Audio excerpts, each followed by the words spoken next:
Bonjour à tous.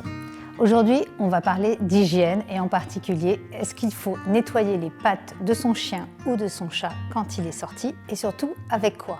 Est-ce qu'il ne faut pas utiliser? Mais avant tout, je voulais tous vous remercier parce que vous êtes de plus en plus nombreux à nous suivre sur la chaîne YouTube de Tony et Léon et on est particulièrement heureux. Alors surtout si vous aimez, n'hésitez pas à partager nos épisodes avec tous ceux qui aiment les animaux autour de vous parce que ça, c'est sûr que c'est notre plus grande satisfaction. Alors maintenant, son chien, son chat va se promener. Et qu'est-ce qu'il faut faire quand il revient à la maison pour assurer l'hygiène de son animal? C'est tout le problème. Quand il se promène à l'extérieur, peut-il par exemple attraper au niveau des coussinets du virus? Alors il est évident que la probabilité n'est pas non plus énorme, mais néanmoins si quelqu'un est passé juste avant votre animal et a éternué dehors ou a postillonné dehors sur le sol, il n'est pas exclu que votre chien ou votre chat marche dedans. Il faut savoir qu'un virus, en l'occurrence par exemple un coronavirus comme le Covid-19, peut survivre dans l'environnement extérieur jusqu'à 3 heures. Alors cas pratique, on va faire ça avec les moyens du bord, avec en l'occurrence Lucifer. Voilà Lucifer. Donc Lucifer qui est un chat particulièrement docile et je vais vous montrer ce qu'il ne faut par exemple pas faire.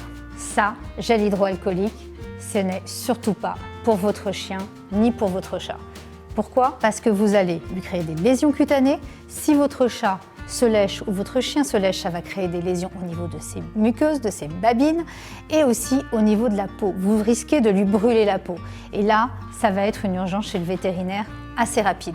Au-delà de ça, quand il y a un gel hydroalcoolique sur la peau, ça va assécher sa peau, il va se gratter et donc encore plus inflammer la peau et aller jusqu'à créer des lésions. Donc c'est excessivement mauvais. Alors qu'est-ce qu'il faut faire? C'est tout simple. Vous connaissez le principe pour vous, on vous l'a assez répété. Lavez-vous les mains, et bien pour votre animal, c'est pareil.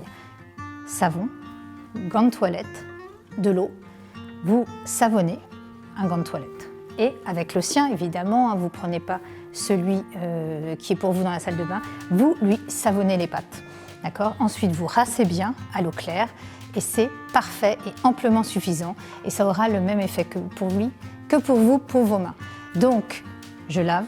J'essuie correctement pour ne pas laisser d'eau entre les coussinets et éviter justement qu'il y ait un siège où il pourrait y avoir des moisissures ou autres.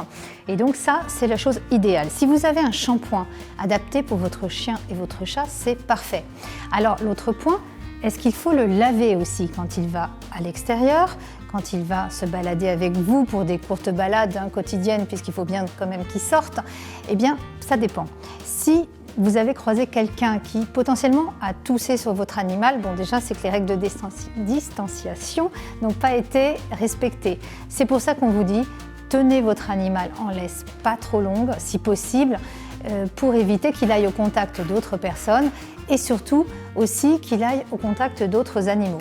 Je vous rappelle que certains virus, en l'occurrence le Covid-19, peut survivre jusqu'à 3 heures dans son pelage. Si vous pensez potentiellement qu'une personne lui a éternué dessus ou l'a caressé, ne laissez personne extérieur à votre foyer caresser votre animal. Je vous rappelle que quand on éternue, on a potentiellement donc des virus qui peuvent être dans les mains et si on caresse le pelage de votre animal, on lui met du virus sur le pelage.